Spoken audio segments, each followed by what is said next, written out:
So the Chester Williams manager, Kalvin Williams, after a disappointing 1-0 loss, what did you make of your team's performance? First, you've got to credit the opposition. They came with a game plan, frustrate the game, stop us from playing, and they've nailed it down to the ground. You know what I mean? And I think for us, we just didn't do enough in the game, even after made it worse with their player getting sent off. Great foul by them. You know what I mean? Because if you're as a manager with a player running into your box, you are going to say, "Just take one for the team," and sometimes that's part of football. And credit to them, you know, you have to applaud their game plan. You know, we didn't execute ours properly, and that falls on me. That doesn't fall on the players. It falls on me as a manager, and we've got to look at it and assess it and get it right for next week. Yeah, because you've already played them a couple of times this season. Did you expect them to set up like that, or did you expect something different from them? I expect them to set up the way they did. Yeah, 100%. But it was just little things like how we look at with the ball and how they try and stop us from playing. If you're watching it, it wasn't a pretty watch. Let's be honest with ourselves. It wasn't a pretty game of football.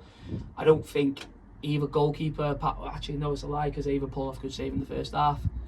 Either keeper really got tested. You know what I mean? Their goal was a mistake by us, and that's fine. But it's how we react as a group, and we just didn't do enough. And like I said, it was credit to them because they set up in a certain way and they executed it down to the T.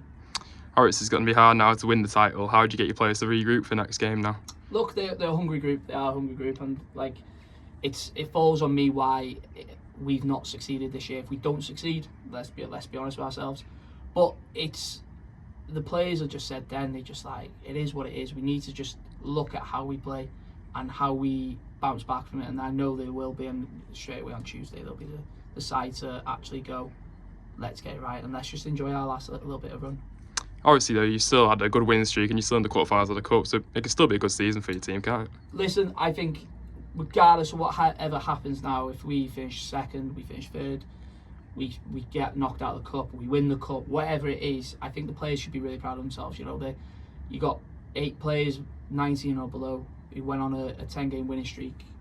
They've reached the quarterfinal of the Cup, first time ever in the club's history, and that's something they should all be really proud of. And we're not, us as coaching staff, we don't take any pride in that. It's down to them because they're the ones who turn up on a Tuesday, Thursday. They are the ones who run every blade of grass, and like I said, they should be really proud of it. All right, so you got Macclesfield next week. What are you going to change from this game maybe into next week to try and get the 3 points there? I just think we just need to look at what they do a little bit and how we execute our game plan. And like I said, we just panicked a little bit, especially towards the last 5 minutes. It was very hoof the ball, stop the ball there, right, let's go back over there, and it wasn't pretty. And like I said, I think that falls on me because I try to set them up in a certain way. But you know, we just look at it. I'll definitely analyse that game for the next hour or so, but I have to focus on the club players and the staff have to focus on next Sunday.